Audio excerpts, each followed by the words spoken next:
Hello, today's video is kind of a follow-up to my previous video. I want to talk about my modular motherboard here a little bit more in depth. My previous video was more about the prototype. This is the kind of the finished product here, and I want to provide information so that if you're going to make your own with some of my blank boards, this may help provide some insight. So, to start with the motherboard here, as you can see, I'm just going to unplug a few things. It's just a standard ISA layout, 8-bit. The ISA slots, they're just pin out just like any other ISA slot. And I've added this extension slot here for my processor. So this is the processor slot here. I'll provide in the comments the pinout on this so that it's better to understand, but we'll go over that here in a minute. Up here we've got some resistor arrays. This short one here, it's a pull down. This is for your DRQ 1, 2, and 3. Now, I don't have a DMA controller, but this is just a pull down for those pins. Our next resistor array, this is a pull up. We've got our memory read, memory write, IO read, the refresh pin, which I also don't use, which comes off your DMA controller. It's pulled up here. And then I've got your DMA acknowledged, so your DAC1, DAC2, and DAC3 are all connected here. That way, if there is a card you're using that requires those to be a certain way, they're in the default state. So just keep going across here. We've got port 61. In my previous video, I misspoke and said port 60. This is port 60. You got port 61. And the IBM PC, they use port 61 kind of as a enabling type port. I've labeled the pins. You may not be able to see it in the video. I've only got 3 of them connected. I've got the speaker go, speaker enable, and the non-maskable interrupt channel check enable. Now, typically this, I think it uses 2 different ports to enable this, but I'm just using the one pin right there. We've got our keyboard controller here, and this is the 82, or this one's the 83C42. This one seems to work the best. I do have some VT82C42s that work as well. They work with my BIOS, but not the third-party BIOS. So I try to stick with this chip as much as I can. Got our keyboard here. I used a PS2 type because they're still available. So I didn't use the old style. Right here we've got a 74LS07, and it is used in conjunction with the keyboard controller. There's some the lines between here and here require that, and these 2 resistors here are pull up on the keyboard clock and data lines. Here we've got, this one's port E0. I'll have to label that on future boards, but this is the for the USB hard drive. And then I just buy this module and we just plug it in directly right here, and that works. And just got to make sure that your jumper here is on parallel, not serial. And then I use these 256 megabyte drives. Seems to work the easiest. There's a guy out there that's got larger drives to work. So we'll go down here to the bottom. We've got some decoding here for the IO bus. We decode for the keyboard, the USB, and the port 61. So the first one here, it's address 15, 14, 13, and 12, and I just take 0. And then the next 4 digits, 0. And then the next 4 digits here, I decoded it so it's even. So it's coming off of here. This is a LS138, all 3 of these are. You've got 0, 2, 4, 6, 8, A and E, I think. C and E, if I got that right. And do that because your port, your interrupt controller is on port 20, timer's on port 40, and that's the remaining 4 bits of the address are not decoded, and that's up to your I/O to use. Over here I've got an LS04. This is used with the keyboard and then a few other items. I think the interrupt off of the USB has to be inverted through the 04. Speaking of that, I've got a jumper right here, and that allows you to hard disable the interrupt off the USB. The way the code's written right now, you don't actually need the hard interrupt. Then coming down here, we've got LS 139 here and here. Look at the design real quick to remember what they are. So this one's used in with decoding between port 61 and port 60, as well as the speaker. Actually, the speaker enables on this one here. Channel check enable is through here. So that's what those two are used for. And this one here is also used with port 61. Over here we've got our clock, and this is for the ISA bus. You've got a click and an oscillate pin, and this provides the proper frequency for those pins. And the crystal's a 14.31818, and that's why this is included. I do not use this for my processor. It theoretically could be, but it's more for like your CGA card needs to have that clock. If it wasn't for the CGA, I almost think you probably just eliminate this completely. But what I've done too is I've gone through this 74 LS74 divider, and I come off for the keyboard, for the clock for the keyboard controller. So on my previous boards I had a separate crystal for that. So that eliminated one crystal. I've got some 27 ohm resistors. That's these red and purple ones. They're in line with all the clock pins. It seems to help reduce noise on the lines.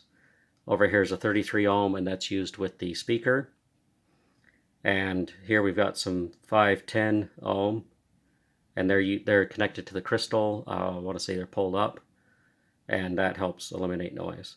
Now this only works with the 8284 crystal, just so you know if you're ever trying to make a design. If you put these on there, the neck crystal doesn't like that. We've got a 10K resistors. There's a few on the board. They're used for pull up, pull down for various things that needed to be pulled up or pulled down. I've added these decoupling capacitors. I even put them out here. I don't know if it's necessary to have them on the ISA, but I put them there as well, and that helps the system run cleaner. I've got a on-off button on the board. It just locks down, so that way when you're on the bench you can turn it on and off. If you got a power supply that's got an on-off switch, when it's in the case you can just lock this down, use the power supply. If not, I've got a pin header here to run to a toggle switch for on-off. A reset button here, that's more for prototyping, because you're not going to reach in your case typically and use that. Got a standard ATX power supply socket here. There's a little line that says 24 and 20. You may not be able to read that. And that way, if you have a 20 pin, just put it in the bottom half. 24 covers the whole thing. So let's see, the speaker is here. I've removed one pin. That was just kind of standard. And they're labeled 5-volt ground and speaker. And you can just plug in a regular speaker. So I think that covers this board. I can go over this real quick, the pin out. Like I said, I'll put in the comments on the expansion slot. This is not extended ISA, my own custom slot. So the top pin down, we'll go this way so it's easier to understand. So this is IRQ1 for the keyboard. And then port, this is for chip select, port 0. And that's 0, and then the last 4 aren't decoded. So Then the next one is port 20, port 40, port 60, port 80, and then this one here is not connected, and then the bottom one is the non-maskable interrupt. And this comes from up here, the channel check, and it goes through the logic of being enabled, and then this is actually, so this goes to the processor. And then let's flip over to the other side here. We've got the speaker out, and that's because the timer is going to be on the processor card. The speaker go, this comes off of port 61 to enable the speaker. Let's see here, we've got, lost my place here. So I included half click here that comes off of here, off the 7.4 LSM4. I'm not sure if we're going to need to keep that or not. That may be something we don't need. I think I included it for the DMA, but I think half P click is too slow. We got DRQ0, which is not included on the ISA standard. That's next. Then we've got a hold, acknowledge, hold, and then ready and reset. And these come off of the clock here, the ready and the reset. So that's kind of the expansion. In all reality, the only thing that I really needed was the reset, and this comes off the push button, and the interrupt for the keyboard. But I decided to add those few things.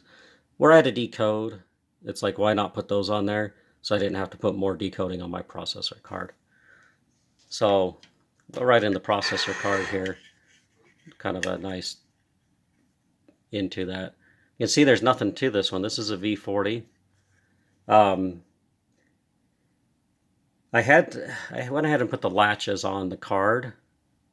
It just made more sense. Originally, I had thought about putting in like a pin header that was unique, but I was like, you know, we got ISA, it's got everything you need, minus the few items. So I went that route. But to go that route, I needed to put the latches and the data transceiver on the card. So this is the most simplest form that you can do for a processor. It'll also be the cheapest. You can get a V40 for the same price as an 8088 processor, and you can see the difference here in pieces. So this just plugs right in, pretty straightforward. I've got some, let's see, I don't remember if they're pull up or pull down, but one's for the transceiver and one goes over here. It's probably for the test pin, most likely. So we've got this processor card. So we've got our 8088, we have our latches here, and our data transceiver here. But you have to add your interrupt controller, your system timer. I use this LS257 for the memory read, memory write, IO read, IO write. I actually got this out of the 8085 manual, and it's a pretty handy for decoding the IO read writes. And you're able to, when you do your, I got the hold acknowledge connected, so when you hold the processor, it'll allow those lines to float, or tri-state, I think is the right term. I have my own clock on this. Like I said earlier, we could use the click off the ISA to run the clock for the processor, but I went ahead and put my own clock here. I mean, the V40 has it anyway, and you could feed the click right off the ISA to the V40 as well. Main reason is, as you can see, this one's an 8088 and this one's a V20.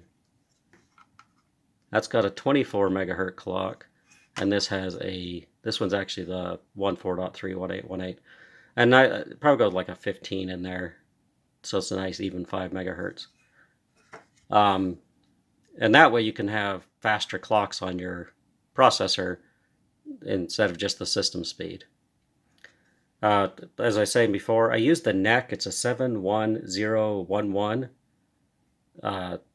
clock in here. I tested that earlier. I wanted to get a 10 megahertz processor working. It worked for the most part. It had some issues though, because it was a little too fast for the BIOS. But I had to remove, and this is a note, if you build this with that NEC clock, you need to not include these two resistors here, these 510 ohm, because they just connect to the crystal for reducing noise. The last card we got to look at here is the memory card. I'm still putting the ROM on a ZIF socket so that, for prototyping, and still with 512K here. We just have these two for decoding. This is a 139, 138. This decodes for the 512, and then it comes down here, and you have your 32 and 32. This is a RAM as well. The addresses are listed on the board if you can read them. This is F8000, and this is F0000, and this is address 0. So, as I said in my previous video, put this separate so that we can make for bigger memory later. So that's kind of the project as it is now. So if you have any questions, email me, leave a comment. I'll usually respond to them. So thank you for checking out my video today.